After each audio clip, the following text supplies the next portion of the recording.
Hi there, I'm Eric Wordweaver Sjerven, Gothi of the Ridgar folk here in East Texas.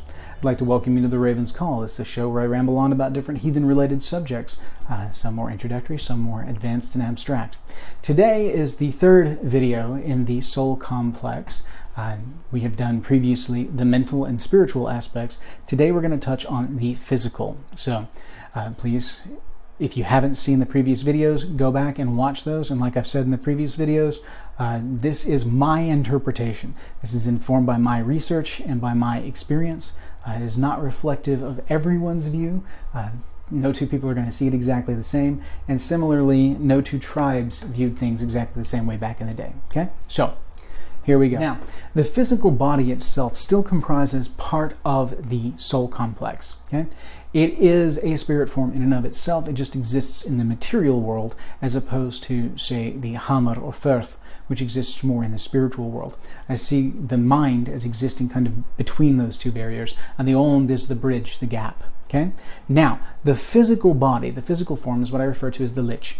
This is something we're all familiar with in some way, shape, form, or fashion.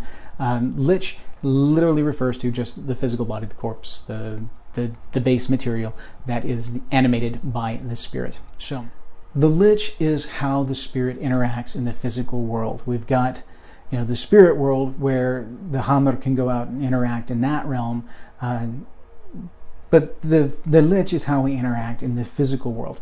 And again, the lich is tied to the hammer by the ond, by that part of the spirit that ties the two together.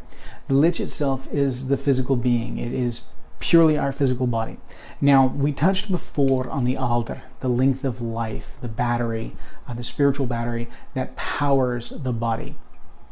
Now, like I said before with the alder, there are things you can do that will shorten the span of the alder, spend things unnecessarily, or you can gamble it and lose that life altogether. The physical body is where a lot of this comes in. Choices that we make regarding how the body is handled, our general health, our sleeping habits, our eating habits, etc., etc., etc., all deal with how well this vehicle we're driving around works. And the more problems that we have with the vehicle, the more all that it's going to take to drive said vehicle. So, poor choices in life that result in, excessive weight gain or poor health choices in general that lead to ailments, etc., can run the body down. And that, in its end, will spend alder quicker, and you can end up dying as a result thereof. Similarly, unforeseen accidents, things like car accidents or, even foreseen things like death in battle, can ultimately end the life because the physical body no longer is capable of operating. It breaks beyond the use. So the physical body is just as necessary as the spirit body in order to keep things in balance. So for a happy, healthy heathen, happy, healthy, whole heathen, you need to have the physical body in good shape as well as the spirit body. The balance between the two will help you to extend the alder to as much of it as you can eke out. We're not all great at this. It's very easy in today's, especially Western society, to neglect those things. I myself do not do everything that I should do, and I should be in better shape than I am. So, something I need to tend to. The physical body inherits things similarly to how the soul inherits things. The soul, through Urthank and through Orlog, which we'll touch on in the next video, can inherit ailments or shortcomings or things like that, predispositions and whatnot. The physical body, of course, through genetics, can inherit ailments of all sorts, weak heart, weak lungs, weak back, whatever it may be. And all of these things can impact just how far you can drive the thing before the wheels fall off. That is the lich, that is the physical form. So, when we go through and we talk about the soul complex, it's just as important to talk about the physical body, because the physical body fuels the soul complex, and the soul complex fuels the body. The two feed off of one another. There's a saying in the lore, mater og main. This is mater og main, might and main. Now the might is the full force of the physical body. This is what you can bring to bear physically. The main is the full summation of the spiritual strength of the soul. So together, the two can be combined to go to greater heights than the physical body would be able to by itself, just on sheer muscle mass or anything like that. These are where stories of heroes come from. Those that are able to harness their might and their main and bring them together to overcome feats that people would never think they could be able to. We've all heard the stories of, the mother that would lift a car up off of her husband or her child because the adrenaline surges through her body, and she just reaches down and snatches the car up and yanks them out before dropping it down. She's completely spent afterwards, half broken and worn down, but by combining the might and the main, the strength of the spirit and the strength of the body, she's able to overcome what would be normal physical bounds, because normally her body would not be able to lift that. But bolstered by the main, the might becomes even more, and then she can overcome.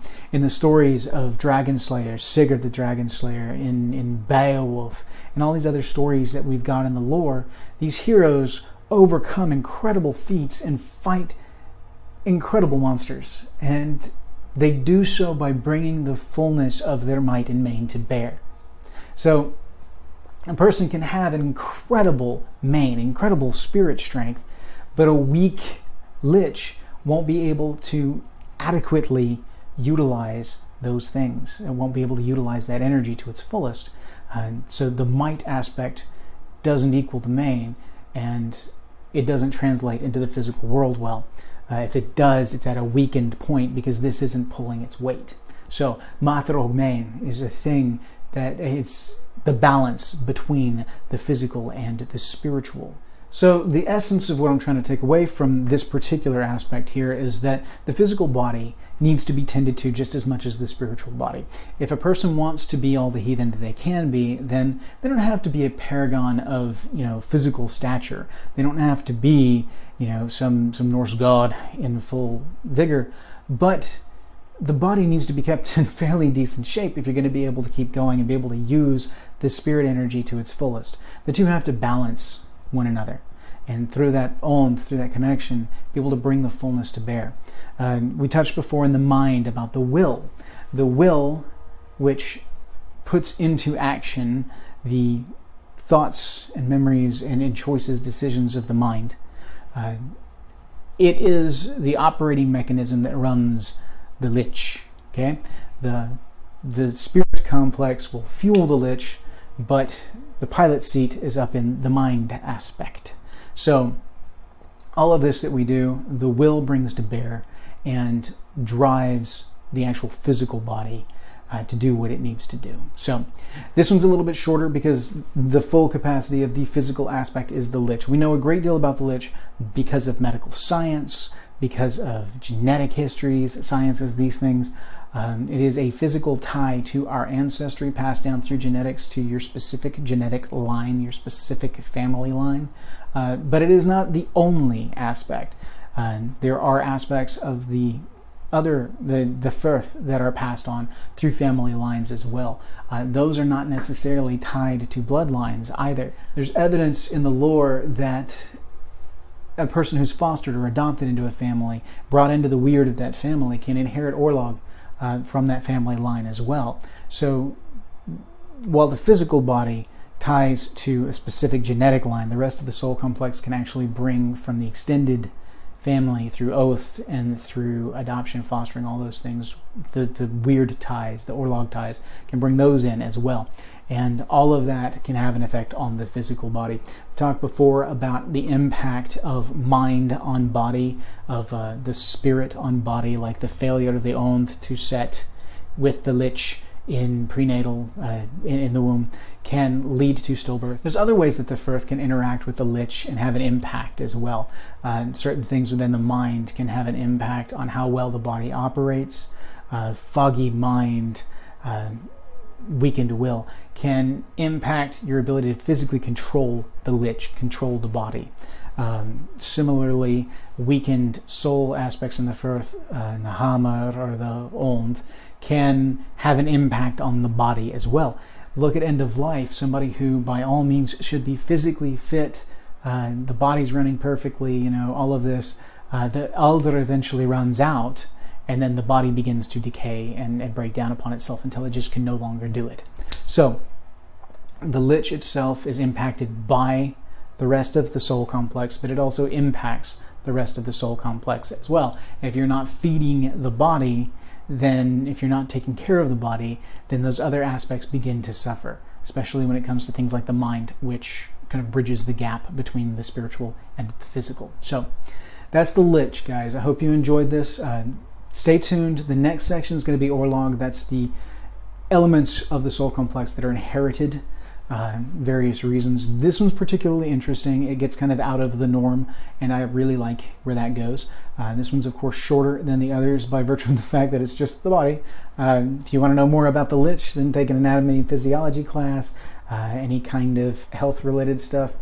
The big thing is just, if you feel good, then you're going to be able to connect with the rest of the soul complex as well. Similarly speaking, there's a whole different study on altered states of consciousness through physical exertion, through certain chemical compounds, through sleep deprivation.